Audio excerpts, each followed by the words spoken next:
Point d'accord, c'est votre tribune d'expression, votre tribune de vérité. Vous le savez, chaque semaine à cette même heure et chaque vendredi bien sûr, nous nous retrouvons pour partager des histoires assez palpitantes, des histoires rocambolesques, avec pour seul but vous permettre de comprendre la vérité cachée derrière chaque difficulté que nous comprenons, que nous vivons, j'allais dire. Et puis surtout, la particularité de cette émission, c'est de vous permettre de tirer de bons conseils de chaque situation que vous vivez. Point d'accord, c'est tout de suite et maintenant, on y va.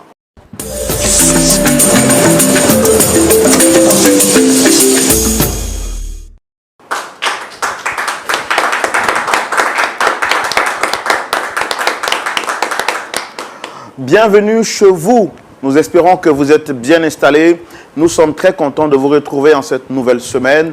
Nous, par la grâce de Dieu, nous sommes toujours à notre poste et heureux de vous servir par le moyen de cette émission qui traverse aujourd'hui toutes les frontières et dont le bénéfice n'est aujourd'hui plus à prouver puisque plusieurs personnes nous contactent, que ce soit dans les marchés, dans les rues et partout, pour nous dire l'impact de cette émission sur leur vie. En tout cas, merci de continuer de nous porter en prière. Et comme j'aime si bien le dire, pour vous qui regardez l'émission déjà sur les réseaux sociaux, je vous demanderai deux choses. La première des choses, mettez en commentaire le pays depuis lequel vous suivez cette émission et dites-nous comment cette émission vous fait du bien. Et la deuxième des choses, nous vous demandons de la relayer, c'est-à-dire de partager à 5 personnes, que ce soit sur YouTube ou sur Facebook. Et puis, vous n'êtes pas oubliés, vous qui regardez l'émission depuis le confort de votre maison, que ce soit devant votre téléviseur, votre poste téléviseur, ou bien devant votre ordinateur, sachez une seule chose, vous pouvez inviter votre voisin d'à côté à découvrir l'émission. Merci beaucoup à toutes les mamans qui sont des inconditionnels de cette émission. Que Dieu vous bénisse abondamment. Et puis, je me permets de saluer nos pasteurs consultants qui sont avec nous. Pasteur Boko. Ouais, frère Roland. Shalom. Shalom. J'aime votre look, hein, votre accoutrement. Merci beaucoup. Costume, chaussures, basket, baladeuse. Pasteur chic, hein? On est dans le royaume, un pasteur doit faire envie que de faire pitié. Alléluia, gloire soit rendue au Seigneur.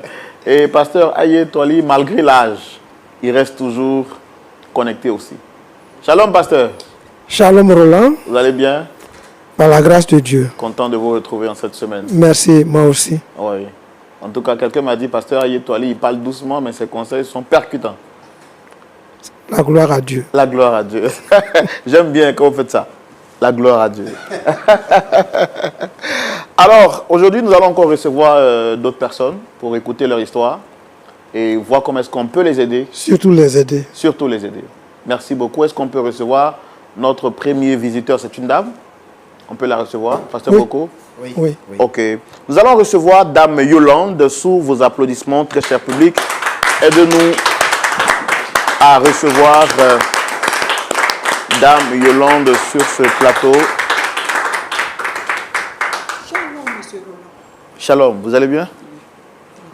Bien habillé, avec un pagne. Oui. C'est quoi le nom du pagne? Vous, les femmes, vous avez la particularité de trouver un nom pour tous les pagnes. Est-ce que vous avez un nom pour celui-là? Bon, aide de Marivaille. Hey! Hey de Marival. En tout cas, nous vous disons bienvenue. Merci. Et puis, merci de nous faire confiance. Oui. Vous êtes sur le plateau de l'émission Point d'accord. Oui. Je suis Roland Sombo, le présentateur de l'émission. En face, nous avons 2 pasteurs consultants. Pourquoi? Parce qu'après avoir écouté votre histoire, ils ne vont pas vous juger. Mais ils vont vous donner des conseils à la lumière de la parole de Dieu. Ils vont vous aider à trouver un point d'accord. Ce n'est pas avec leur intelligence, c'est avec la sagesse de Dieu. Donc, ils sont là pour nous aider à trouver une solution à la lumière de la parole de Dieu. D'accord? Oui, merci. Vous êtes ici parce qu'il y a sûrement un problème, mais avant qu'on ne puisse parler même de ce problème, comment vous avez découvert l'émission Point d'accord? Bien, très très bien même. Je suis votre mission. C'est ce qui même m'a donné le courage et la force d'être là aujourd'hui. D'accord. Et le problème qui vous a amené ici, est-ce qu'avant de venir ici, vous avez essayé de parler à d'autres personnes pour trouver des solutions? Monsieur Roland, le problème, non. Le problème, si fait tellement honte, je ne peux pas expliquer à quelqu'un. Je n'ai pas eu le courage. D'accord, d'accord. Est-ce que vous nous promettez de dire la vérité, rien que la vérité? Oui, Vous êtes prête à parler? oui. Pasteur Aye, notre invité, est prête à dire la vérité, à parler? C'est sur la vérité qu'on pourra établir, justement, aussi dire la vérité pour l'aider. On va donc l'écouter. Et je vous invite à découvrir son histoire dans la rubrique Le grand déballage. On y va maintenant. Dame Yolande, Frère Roland, je veux d'abord situer le contexte. Moi, je vais vous laisser vous exprimer librement. Merci. Vous allez nous dire ce que vous avez sur le cœur, Merci. de A jusqu'à Z.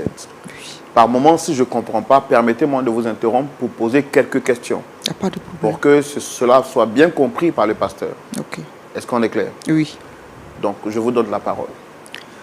Je suis Dame Yolande, veuve, et j'ai une fille.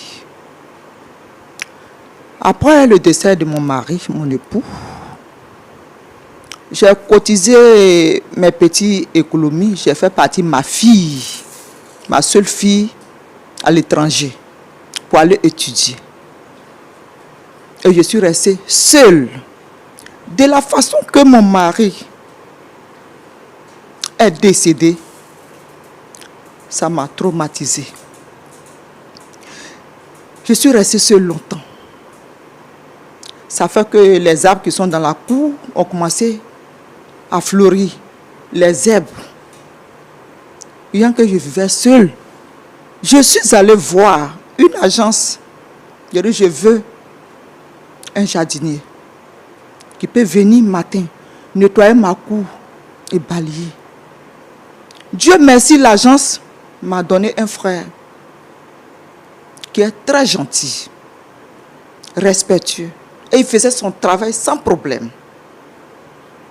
Il venait travailler le soir, il rentrait chez lui à la maison. Frère Roland, un jour je l'ai appelé, il n'est pas venu au travail, je l'ai appelé. Il m'a dit que ce ne sent pas bien.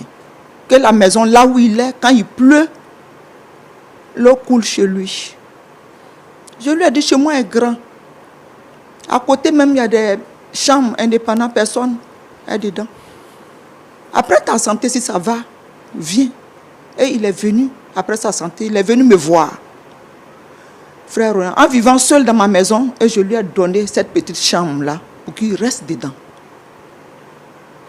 Et c'est comme ça, mon frère et mon fils, mon jardinier, il est venu chez moi à la maison. Tout s'est passé bien. Il était poli, il faisait son travail. Soit même quand je ne me sens pas bien, c'est lui qui prend soin de moi, il peut aller payer mes ordonnances. Et puis il m'envoie les médicaments. Il était serviable. Il était serviable. Merci. Gentil. On est resté. Un jour, je suis allé faire mes courses. Fatigué. Je rentre à la maison, j'écris son nom qu'il vient m'aider. Il ne venait pas. Je rentre dans la cour, je l'appelle 2 fois. Il ne répondait pas. Je m'avais vers la chambre que je lui ai donnée, l'indépendant. Arrivé là-bas, je n'ai pas tapé.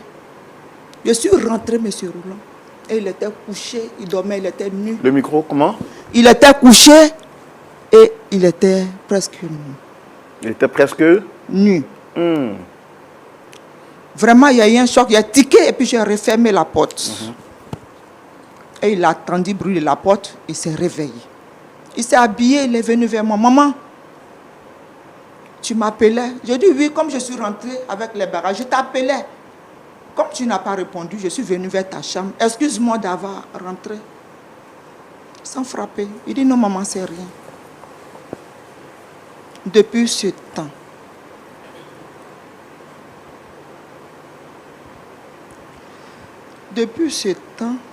quand je pense à l'image que je l'ai vue, vous m'excusez,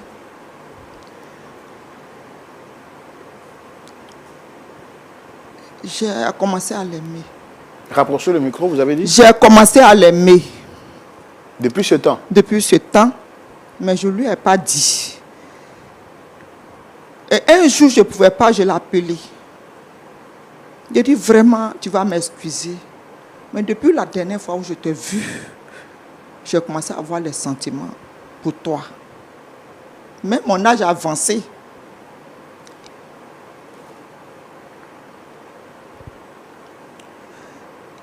Il m'a dit, maman, j'accepte, c'est réciproque.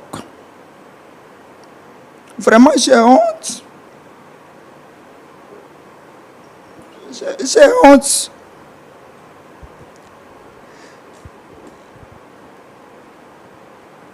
Donc,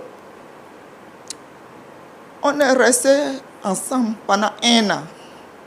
Après, j'ai vu que ce que j'ai fait n'était pas bon.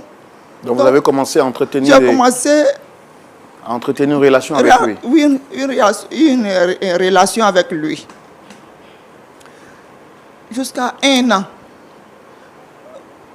Comme tout ce que Dieu fait est bon, je me suis ressaisie un jour. J'ai dit, mais c'est vrai, je suis veuve.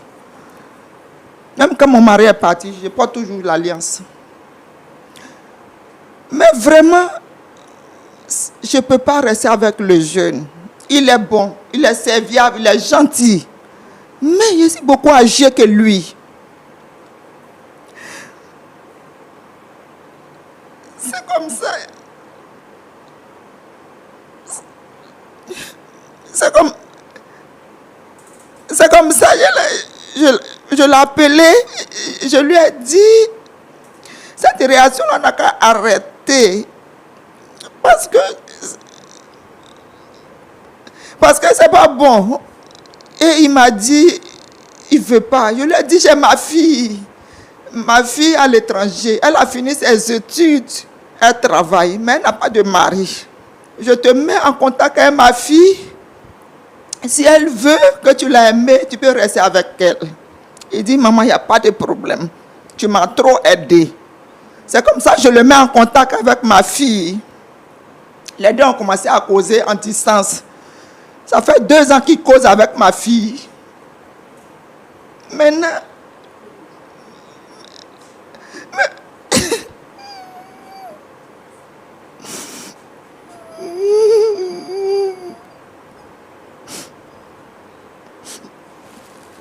Maman, je suis désolé, hein. Vraiment, soyez forte.